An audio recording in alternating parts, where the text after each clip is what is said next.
Buenas tardes, bienvenidos a una nueva edición del Simposio de Medicina Fetal.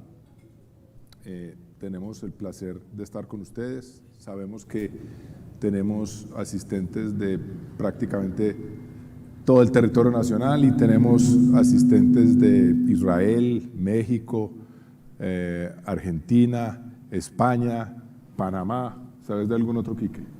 Viene gente de casi todo Centroamérica. Perfecto.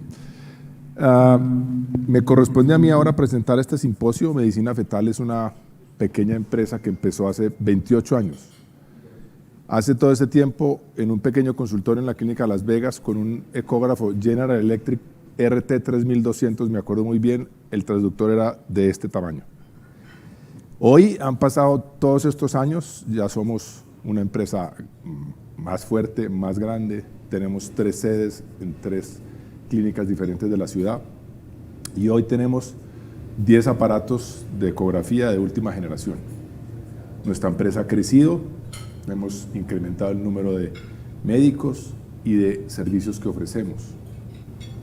Para este año hemos decidido incursionar en el tema de la pediatría. Iniciamos nuestro servicio de pediatría, de consulta pediátrica con 3 pediatras reconocidas de la ciudad. También tenemos el servicio de neuropediatría con una neuropediatra y empezamos con el servicio de psiquiatría perinatal. Creo que este simposio nos va a demostrar el por qué necesitamos psiquiatría perinatal.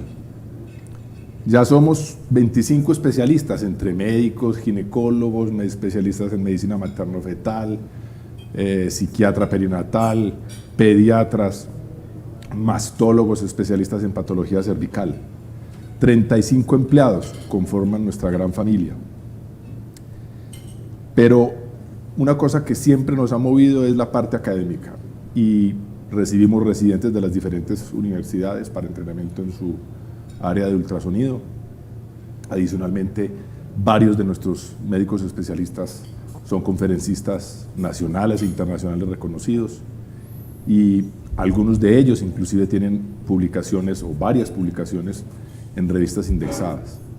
También sostenemos una reunión frecuente para revisión de temas por Zoom, en la cual invitamos a diferentes especialistas de Colombia para que compartan con nosotros en una especie de club académico, de manera que esta área académica nos ha hecho fuertes y muy importantes en la especialidad. Hoy tenemos nuestro simposio, este simposio que nos vio nacer, es un simposio de ultrasonido en este caso, porque decidimos volver a nuestros inicios, a la ecografía, y quisimos juntarlo con el área de la genética que le da sentido y profundidad a este ejercicio de la ecografía. Y para eso, en 2 días, decidimos invitar a un grupo muy importante de médicos especialistas en el área de Latinoamérica y de Europa para que nos acompañen. Sabemos que este simposio va a ser un éxito, tiene que serlo. Tenemos muchas ganas, tenemos fe, tenemos grandes amigos, pero sobre todo los tenemos a ustedes al otro lado de la pantalla, que sabemos que son nuestra razón de ser para este simposio. Bienvenidos, les mandamos un abrazo y disfruten mucho el simposio. Gracias, José. Yo creo que has presentado lo que hemos hecho durante todo este tiempo y es tratar de fomentar la parte académica. Este simposio hay gente que le dice uno genética, pues definitivamente la medicina fetal, si no está acompañado hoy por hoy de la genética, no se va a poder hacer. Y creo que muchos de los que estamos acá, lo que queremos es tratar de aprender cuál es la aplicación de esa genética en los que hacemos en el día a día ultrasonido. Por lo tanto, vamos a tener desde conceptos muy básicos, dados como para mí, para el ginecólogo en general, hasta conceptos muy avanzados, como el que nos va a presentar el doctor Denis Lowe, que yo creo que es el que descubrió el DNA fetal. Mañana vamos a tener la oportunidad de oírlo. Yo creo que el doctor Denis Lowe se va a ganar un premio Nobel con su descubrimiento y yo creo que es un placer tenerlo en nuestro simposio. Entonces, en este día y medio vamos a tener una plataforma dedicada. ¿Qué quiere decir plataforma dedicada? Ya todos están inscritos, pueden visualizar los diferentes patrocinadores de nuestro curso, hay unos banners en esta plataforma dedicada que es por vía Zoom. todos debemos tener apagados los micrófonos. De pronto alguien entra y se le prende el micrófono y puede de pronto interrumpir. Vamos a tratar de ser bien enfáticos en tener apagados los micrófonos. Siempre las preguntas van a ser por chat y hay una persona que va a estar seleccionando esas preguntas por chat para después preguntárselas a los conferencistas, y probablemente les demos la oportunidad a algunas personas a hacer preguntas en vivo. Es mucho mejor que utilicemos el computador en vez del celular. El celular pues también está configurado para que puedan ver las conferencias, pero se va a ver mucho mejor si lo hacen desde un computador y probablemente van a estar mucho más concentrados. Yo creo, José, que esos son como los avisos de este día y medio. Yo creo que vamos a tratar de ser estrictos con el horario, pero al mismo tiempo flexibles en caso de que existan algunas dudas. Y creo que vamos a aprovechar mucho tanto los conferencistas nacionales como la gente de afuera. Así es, que tenemos un grupo de conferencistas de diferentes partes que creo que le va a dar mucha altura a este simposio. Para iniciar el simposio tenemos nuestra primera conferencia, que es el ultrasonido y genética en cáncer de ovario. Para esta conferencia hemos invitado al doctor Juan Luis Alcázar. El doctor Juan Luis es amigo de la casa, ha estado con nosotros en otras ocasiones, es una persona a la que queremos mucho. Juan Luis está en España en este momento y va a hacer su conferencia en vivo a través de la plataforma. Juan Luis es licenciado en Medicina de la Universidad de Navarra, también es ginecólogo y obstetra de la Universidad de Navarra, hizo sus estudios de laparoscopia y de oncología en Francia y los Estados Unidos. Es miembro editorial del consejo editorial de varias de las revistas de alto impacto de nuestra especialidad, incluido el Journal Blanco, y es codirector del Departamento de Ginecología y Obstetricia de la Universidad de Navarra. Juan Luis tiene más de 200 publicaciones indexadas, ha publicado más de 23 libros en la especialidad, y una cosa que me gusta mucho decir de Juan Luis es que él no solamente es ginecólogo, oncólogo y opera a sus pacientes en oncología, sino que adicionalmente hace la ecografía. Y yo creo que es muy difícil encontrar en el medio a alguien que tenga esa capacidad de entender las dos visiones, la de en vivo y la de la escala de los grises, de manera que para mí eso le da un valor extremadamente importante, además de que Juan Luis es una gran persona que estimamos mucho. Juan Luis, bienvenido, este auditorio es tuyo, puedes conectarte a la plataforma.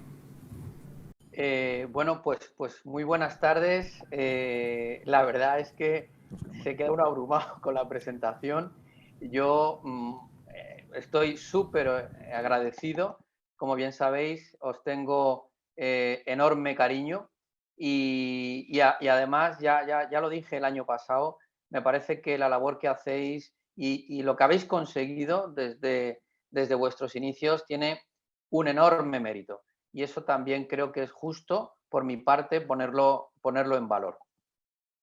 Así que, lo dicho, muchísimas gracias. Yo siempre participaré gustosísimamente de las amabilísimas invitaciones que me hacéis y del cariño que tenéis, que es mutuo por otro lado. Efectivamente, me siento como de la casa. Bueno, por no andarnos con el tiempo y empezar yo el primero ya retrasando la jugada, muy buenas.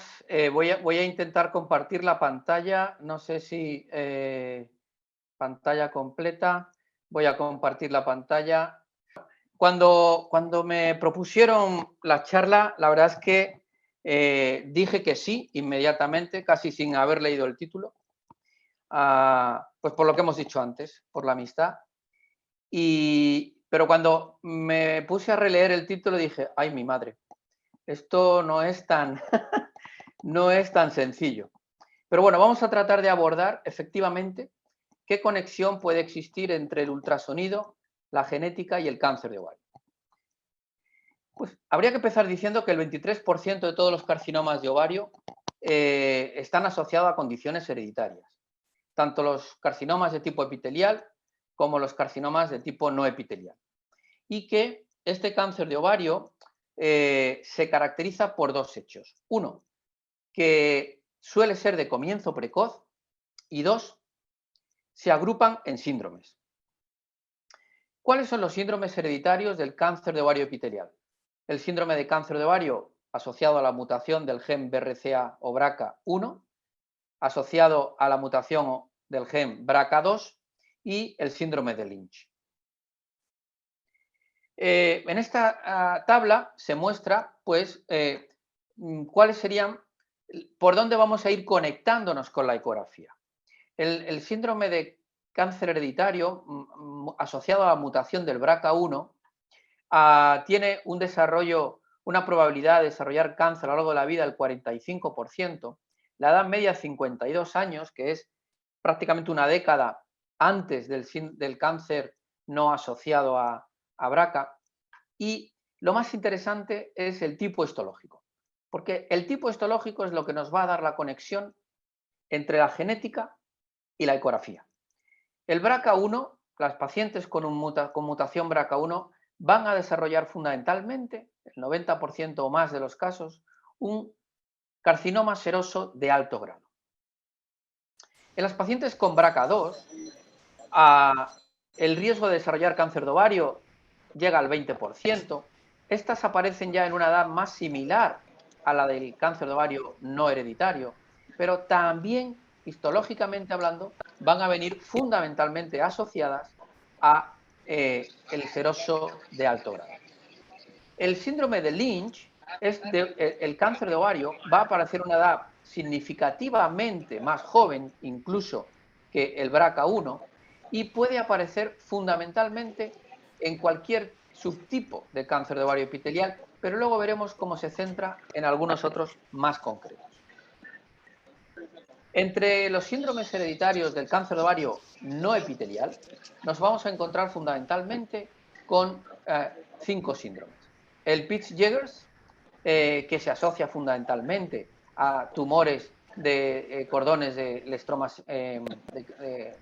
de cordones sexuales, 21% de probabilidad de desarrollar cáncer a lo largo de la vida, edad media de aparición 28 años. El síndrome Dicer, o Dicer en inglés, que se asocia fundamentalmente a tumores de las células de Sertoli-Leydig. En realidad el riesgo es bajo y la edad media de aparición es del 17 años, es poco prevalente. El síndrome de predisposición al tumor rhabdoide, que básicamente están asociados a mutaciones de 2 genes, el SMARCB1 y el SMARCA2, que característicamente van a producir un tipo de cáncer muy concreto, que es el carcinoma de ovario de células pequeñas de tipo hipercalcémico, edad media de aparición 24 años. Y luego otros 2 síndromes que son el síndrome de von Hippel-Lindau y el Gorlin-Goltz. Avanzando un poquito más en estos síndromes hereditarios, vemos cómo el síndrome de Lynch va a venir asociado, antes hemos dicho que cualquier tipo histológico de cáncer de ovario, en realidad es así, pero la inmensa mayoría de carcinomas de ovario, en el caso de un síndrome de Lynch, van a ser de histología endometrioide o de histologías de células claras.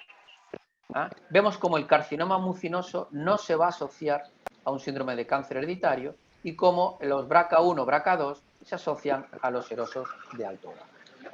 Por lo tanto, ¿dónde está la conexión? La conexión está entre el tipo de mutación, el tipo histológico que van a producir fundamentalmente estas mutaciones, qué tipo histológico de cáncer van a producir, y por lo tanto, si queremos conectar con la ecografía, vamos a ver si la ecografía nos da pistas sobre la apariencia ecográfica de estos diferentes tipos de carcinomas. Y ya podemos decir que los carcinomas serosos de alto grado efectivamente tienen un patrón característico interesante. Estos son los carcinomas tipo 2, que se caracterizan ecográficamente hablando, aquí lo tienen, los serosos de alto grado, porque van a aparecer habitualmente, prácticamente el 90% de las ocasiones ya con enfermedad diseminada, es decir, vamos a encontrar hallazgos de carcinomatosis en la ecografía. Va a ser relativamente frecuente la bilateralidad. La mayoría de las ocasiones las lesiones van a ser de tipo sólido y la vascularización lógicamente va a ser abundante en la mayoría de los casos. El dato principal que caracteriza o que diferencia a los carcinomas serosos de alto grado del resto de carcinomas epiteliales de ovario es que el tamaño promedio de la lesión suele ser mucho menor. Suelen ser tumores pequeños. Hoy mismo, ayer mismo hice una ecografía en una paciente con una carcinomatosis peritoneal que tenía 2 ovarios pequeñitos, irregulares, 54 años, 2 ovarios pequeñitos y una carcinomatosis súper avanzada. Hoy hemos hecho la laparoscopia, la histología intraoperatoria, seroso de alto grado. Probablemente, tal vez, esta mujer pudiera tener una mutación del BRCA, ya lo veremos. Hay otros estudios que han analizado las características ecográficas de los carcinomas serosos de ovario. Y, efectivamente, estos otros estudios, el que he mencionado antes, fue el primero que era de nuestro grupo, que se hizo sobre una serie relativamente pequeña. Aquí ya sobre una serie muy considerable, 300 casos, las características vienen a ser las mismas. La mayoría de las pacientes tienen tumores sólidos, suelen ser tumores muy vascularizados, suelen ser tumores de tamaño relativamente pequeño, 6 centímetros de diámetro promedio, teniendo en cuenta que el ovario tiene 3 y que estamos hablando de que estos carcinomas se dan en mujeres premenopáusicas o perimenopáusicas, no en mujeres posmenopáusicas, pues es prácticamente lo que es duplicar el tamaño de ovario, pero no es frecuente encontrar, se puede encontrar, pero no es frecuente encontrar tumores grandes y que, como digo, la vascularización pues suele ser abundante. Es muy raro encontrar ovario sano en estos tumores y la bilateralidad es bastante común. Este estudio muy reciente trata de analizar cómo es la frecuencia de en casos de serosos de alto grado, de estadio precoz, con qué frecuencia aparece el BRCA mutado, y aparece en una quinta parte de las pacientes. Por lo tanto, digamos que sí existiría o a partir de la ecografía podríamos encontrar una conexión entre el cáncer de ovario, la genética del cáncer de ovario y la aparición de la ecografía. Estos serían unos ejemplos de carcinomas serosos de alto grado. Son lesiones multiloculares o predominantemente sólidas, que tienen una abundante vascularización. Fíjense en este ovario. Este es un ovario prácticamente pequeñito, de 3 centímetros, en una mujer posmenopáusica, muy parecido al que he visto hoy. Este un poquito más grande, de 6 centímetros, que es la edad media, el tamaño medio que antes he mencionado. Por lo tanto, habría una conexión que, desde luego, con la ecografía nos da pistas de qué histología puede estar detrás y, por lo tanto, si puede haber una mutación BRCA o no. Evidentemente, la ecografía nunca sustituirá el diagnóstico histológico, pero sí que nos puede poner la pista de qué tipo de tumor era. Yo ayer, cuando hice esta ecografía, le dije, en este caso era de otro colega, la paciente, le dije, esto va a ser un seroso de alto grado, probablemente con mutación BRCA, como mínimo somática, sino también germinal. La aparición de ascitis, de carcinomatosis, como en implantes, adenopatías, implantes sobre el estómago, el epiplon tumoral, afectación masiva intestinal, como ven ustedes aquí, sería otra característica que nos debe de llevar a pensar que existe un carcinoma seroso de alto grado y que, por lo tanto, la mutación BRCA, insisto, somática, es decir, en el tumor o germinal en la paciente, pues puede estar presente. Aquí adenopatías, implantes en superficie hepática, metástasis hepáticas. Nosotros en la clínica la estadificación abdominopélvica del cáncer de ovario hoy día pues ya la hacemos con ecografía. Estos tumores, los serosos de alto grado, también se caracterizan por tener un perfil vascular de vascularización abundante, con un patrón que, cuando hemos estudiado el 4D, el Doppler 4D, es decir, usando el stick en estas pacientes, pues claramente el 4D se diferencia, tiene un patrón vascular distinto de tumores benignos u ovarios normales, ¿vale? Pero esto es investigación, esto no es clínica aplicable. El carcinoma endometrioide de células claras va a venir asociado no a los síndromes BRCA o a mutaciones BRCA, sino al síndrome de Lynch. El síndrome de Lynch, hay mutaciones de inestabilidad de proteínas reparadoras, y los carcinomas endometrioides como bien saben, ustedes pueden desarrollar de la endometriosis o no desarrollar de la endometriosis. Y algunos estudios han analizado cómo son las características ecográficas de estos tumores. Estos tumores, cuando no surgen de endometriosis, es decir, serían el grupo en el que tendríamos que pensar que podrían estar asociados a un Lynch. Estos no, porque estos van a surgir de endometriosis. Los que no surgen de endometriosis, pues tienden a tener unas lesiones donde la bilateralidad es mucho menos frecuente, el 75% de unilateralidad, o sea, 25% de bilateralidad. Si lo comparamos con el 50 o 60% de los serosos de alto grado, pues ya vemos que es mucho menos frecuente que sea unilateral. El tamaño es promedio es mayor, 10 centímetros. Antes hemos visto que eran 6 centímetros, son tumores más pequeños. Es verdad que la mayoría, como en los serosos de alto grado, van a ser multiloculares sólidos o sólidos, que van a tener una vascularización abundante. Por lo tanto, los carcinomas endometrioides, la principal diferenciación con los carcinomas serosos de alto grado es que suelen ser tumores más grandes y unilaterales. Y esa sería la principal diferencia que nos podría llevar a plantear ese hipotético diagnóstico histológico con la ecografía.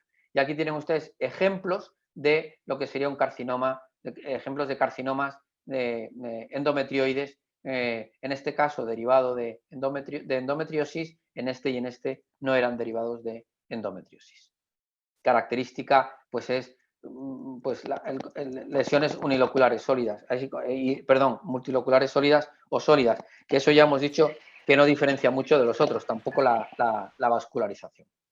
El carcinoma de células claras, también, como ocurre con el adenocarcinoma de endometrioide, puede surgir de endometriosis o no, y cuando no surgen de endometriosis, que serían los que nos podríamos plantear originarios o asociados al síndrome de Lynch, pues tienen un patrón, muy parecido al de células claras. Perdón, al endometrioide. La mayoría son uniloculares y son de tamaño grande. Por lo tanto, el de células claras y el endometrioides, acogiéndonos a esas dos características ecográficas, pues no serían diferenciables.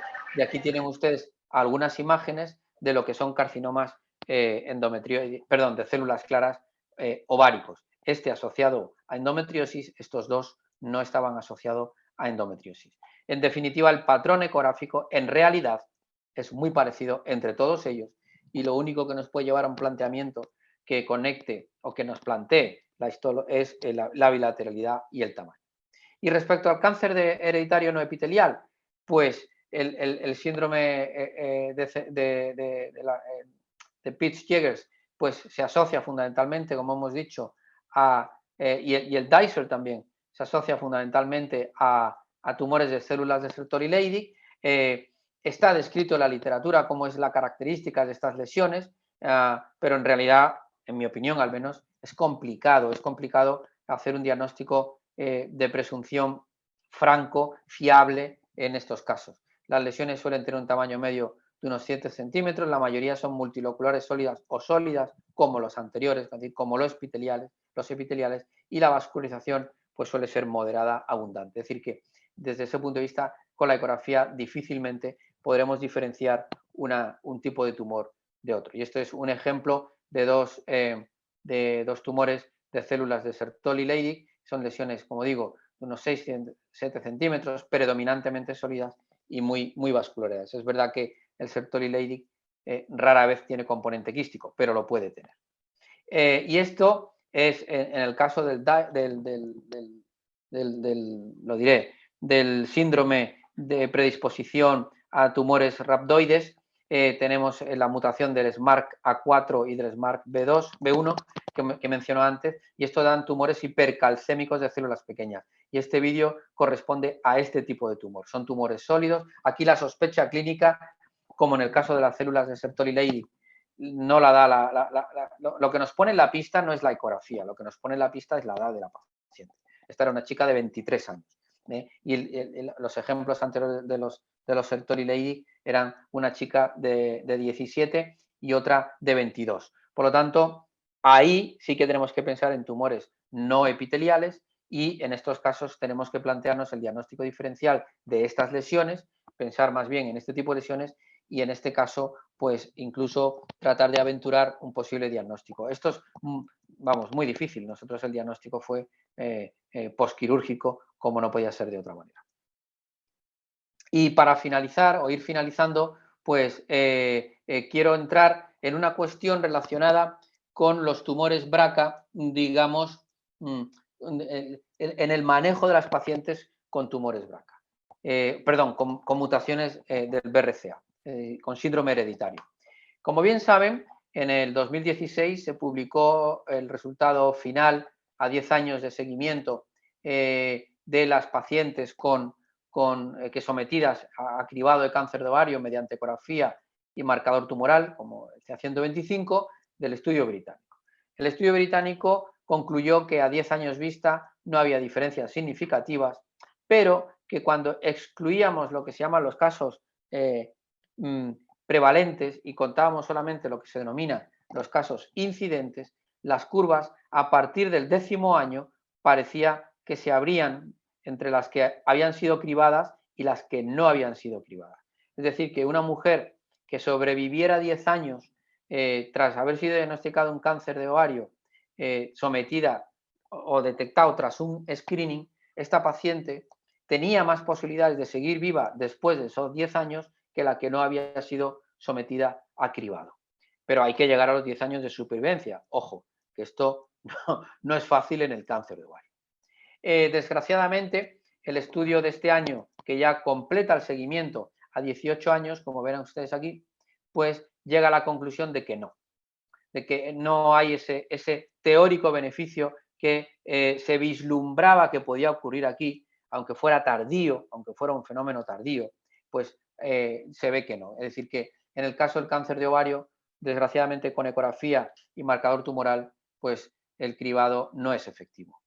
Ya he mencionado antes que los carcinomas BRCA mutados son carcinomas serosos de alto grado y que se clasifican hoy día como carcinomas de tipo 2.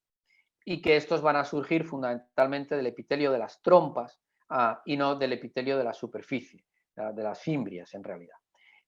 Y que en estos casos el tiempo medio desde que el cáncer podría ser detectado en un estadio 1 hasta que pasa a un estadio 3 no llega al año.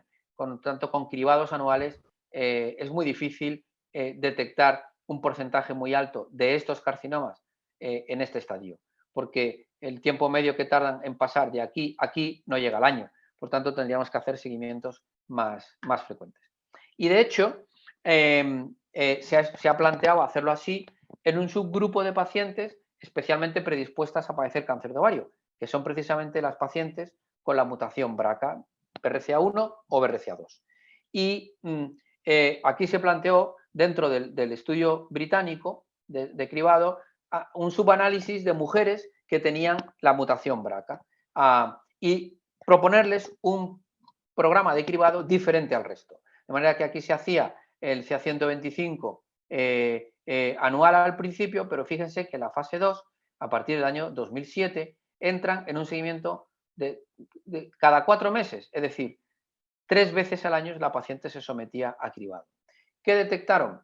Pues mirad, lo que detectaron es que el 53% de las pacientes, cuando se hizo este tipo de cribado 3 veces al año, pues efectivamente eran diagnosticados en estadio 1 y en estadio 2. Y lo más importante es que prácticamente todas las pacientes, el 98% de las pacientes, consiguió una cetoerupción completa, es decir, R0 tras la cirugía. Se presupone que este fenómeno tiene que tener un impacto en la supervivencia. Lo que ocurre es que los datos de supervivencia de este subgrupo de mujeres, que son alrededor de 3.000 y algo, pues no han sido reportados todavía, con lo cual en realidad no sabemos si estos aparentes buenos datos, planteando un cribado cada 3 meses con ROCA, y una ecografía al año en mujeres con mutación BRCA conocida, pues realmente podría impactar en un diagnóstico más temprano y en una mayor supervivencia. En todo caso, en las guías que hoy se manejan en cuanto a recomendaciones en las pacientes con BRCA mutado, es decir, en qué pacientes mejor habría que plantearse esto, pues no tenemos otra mejor alternativa que eventualmente plantear la cirugía profiláctica. La alternativa del control estrecho cada 3 meses se puede plantear en aquellas mujeres jóvenes con BRCA mutado que quisieran conservar fertilidad. Y este sería el punto, de que estas mujeres lo mejor que se les puede ofrecer es la cirugía reductora de riesgo con la anesectomía bilateral, pues alrededor de los 40, 50 años, ¿no? Hay datos que indican que este fenómeno del riesgo de cáncer en mujeres con cirugía reductora de riesgo de cáncer de ovario, pues efectivamente tiene un impacto porque la hazard ratio, es decir, la probabilidad de morirse por un cáncer de ovario, en esta revisión reciente que analiza los datos de un par de metaanálisis y 2 cohortes prospectivas, pues se ve cómo claramente se reduce. Por lo tanto, indudablemente, la cirugía reduce el riesgo de muerte por cáncer de ovario en estas pacientes. El problema está en que tienen un precio que pagar, que es la menopausia. Puede que le salvemos del cáncer de ovario, pero puede que se nos muera de una fractura de columna o una fractura de cadera. Y es por eso que algunas entidades científicas, como la Sociedad Española de Oncología Médica y alguna otra, y opiniones de expertos, proponen un abordaje en 2 tiempos, interesante. Un abordaje en 2 tiempos interesante porque plantean, dado que las BRCA, el origen del cáncer está fundamentalmente en las fimbrias tubáricas, proponen que se haga una salpingectomía pues entre los 35 y 40 años, si han cubiertos deseos de fertilidad, o incluso sin haberlo hecho, se podría recurrir a la reproducción asistida, pero plantea la salpingectomía en ese momento, porque la trompa es el origen principal de los cánceres de ovario en estas pacientes con BRCA mutado, y llegado a los 50 años, la menopausia, 45-50 años, plantear la oforectomía en un segundo tiempo, es decir, en vez de hacer la salpingectomía bilateral a los 40 años o tras cumplir fertilidad, que es lo que se recomienda a fecha de hoy prácticamente en todos los guías clínicas, algunas plantean esta otra alternativa que honestamente a mí me parece bastante interesante. Y bueno, si esto realmente va a funcionar, esto está pensado estudiarse en este estudio prospectivo, es un grupo italiano que va a hacer una valoración no randomizada, sino evaluación prospectiva multicéntrica de cómo funcionaría esta alternativa. La excisión de las trompas en primer lugar con una exéresis del ovario posteriormente, en el estudio que se llama Protector. Ya veremos, el protocolo del estudio se presentó el año pasado, veremos a ver qué resultados tiene eso, porque eso tardará varios años, lógicamente, en darnos resultados en cuanto a supervivencia. Y nada más, muchísimas gracias. Reitero nuevamente la invitación. Para mí, como siempre, va a ser un placer visitarles. He de decirles que desde este año todavía tengo un cariño mayor a Colombia, y es que mi hija pequeña está cursando parte de sus estudios allá en Bogotá y bueno, lo que me ha dicho es que papá, esto es maravilloso, yo no me quiero volver. Pues será que tendremos que ir a visitarla. Muchísimas gracias por la atención y nada más. Un saludo desde España. Hacerte una pregunta un poquito más general acerca del ultrasonido y el ovario, no necesariamente el cáncer de ovario. Y es, ¿en qué parte estamos con respecto al screening para cáncer de ovario en la población general? Pues mira, es lo que acabo de mencionar. Desgraciadamente no tenemos ninguna herramienta que a fecha de hoy sea efectiva en el cribado del cáncer de ovario. Mi opinión, tras haberle dado muchísimas vueltas a esto, creo que como en otros muchos, probablemente carcinomas, la solución pueda venir por la detección del DNA tumoral en sangre de la mujer. De manera similar a como hacemos hoy la detección de sangre fetal para detectar trisomías y algunas alteraciones, probablemente la detección de DNA tumoral en el caso del cáncer de ovario nos pueda ayudar a diagnosticar precozmente. Tengo esperanzas el estudio de la estrategia de cribado cada 3 meses cuatrimestral en el grupo de BRCA, en ese subgrupo de BRCA en el estudio británico, arroje esperanza en ese sentido. Pero también es cierto que un control de marcador tumoral cada 3 meses, eso tiene un coste. En mi opinión, creo que con lo que se puede salvar merece la pena gastarlo, pero bueno, esto ya trasciende lo que los médicos podemos hacer y entra ya en manos de la política, de los administradores, a la hora de plantear si realmente merece la pena hacer el cribado en ese sentido. Dios dirá, yo creo que por ahí es por donde puede venir la posible solución. ¿Me tiene algo aquí para aportar? Juan Luis, buenas tardes aquí, buenas noches allá. Lo primero es darte las gracias por la excelente conferencia, como siempre. Lo segundo, hace un año, pues no, 8 meses diría yo, después de venir al congreso de nosotros, hice el curso de experto en la Universidad de Navarra en ovario y no es más para decirles que vale la pena a todos los que están aquí, un curso muy didáctico y creo que el que se meta a él va a aprender mucho. Pasando esto, con lo que acaba de decir José, en pacientes que tienen diagnóstico de cáncer de ovario, ¿cómo debe ser el seguimiento de la familia, de las mujeres? ¿Cada cuánto? ¿A partir de los cuántos años? Vale, entiendo que lanzas la pregunta en el supuesto de que haya en la paciente que ha sufrido el cáncer se detectara una mutación BRCA de tipo germinal.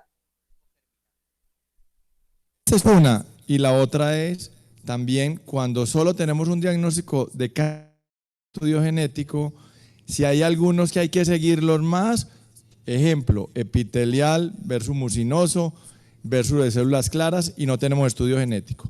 Y el segundo punto es, si tengo la BRCA, ¿cómo debe ser el seguimiento? El seguimiento familiar. Ok, pues en ese caso, lo primero es, si tenemos la certeza de que hay una paciente con BRCA mutado y esa mujer tiene hijas, a esas hijas hay que proponerles realizar el estudio BRCA. Y si son BRCA mutadas, habrá que ofertarles las 2 alternativas que he mencionado. Un control con CA-125 y ecografía, pues al menos 2 veces al año, o plantear la cirugía reductora de riesgo de cáncer, ¿vale? Ese sería el planteamiento en la mujer en la que se demuestra un BRCA mutado y todavía no ha desarrollado el cáncer. Para demostrar que alguien tiene un BRCA mutado, tiene que haber una historia familiar previa, que en este caso sería el familiar que ha padecido, normalmente la madre, la que ha padecido el cáncer. Esto sería en relación a la segunda pregunta. En relación a la primera, pues los mucinosos, no todos los cánceres recidivan de la misma manera. Los epiteliales tienden, en general, a recidivar más que los no epiteliales, aunque hay que matizar que hay no epiteliales de una alta agresividad, como por ejemplo el que he mencionado, el caso del tumor de células pequeñas hipercalcémico. La supervivencia media de estas pacientes en estadio 1 es del 50%. Y en el caso de los epiteliales, los que hay que seguir más de cerca son los indiferenciados y los erosos de alto grado. En realidad, esto es sobre el papel. ¿Por qué, Jaime? Porque en realidad es muy difícil convencer a una paciente de que necesita menos controles. Es decir, decirle a una mujer, no, usted por el tipo de tumor que tiene no necesita hacerse un control cada 3 meses, sino que tal vez cada 6 meses, porque la probabilidad de recidiva de su tumor, como es el caso de los mucinosos, es mucho menor, pues es que no te lo compran. Por lo menos en mi centro no me lo compran. Es decir, yo si me tengo que hacer un CA-125 cada 15 días, yo me lo hago. No, tampoco es eso, ¿vale? Entonces, yo creo que plantear un seguimiento diferente según el tipo histológico, tiene un fundamento, porque sabemos que las recidivas no son igual de frecuentes en un tipo histológico que en otro, pero desde el punto de vista práctico probablemente no sea factible llevarlo a esa práctica, valga la redundancia.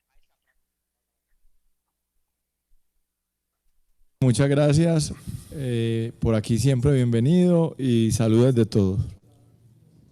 Gracias a vosotros, reitero de verdad mi agradecimiento y mi cariño, la enhorabuena y nada, Dios quiera que esta pandemia nos deje volver a darnos un abrazo pronto. Un saludo muy grande.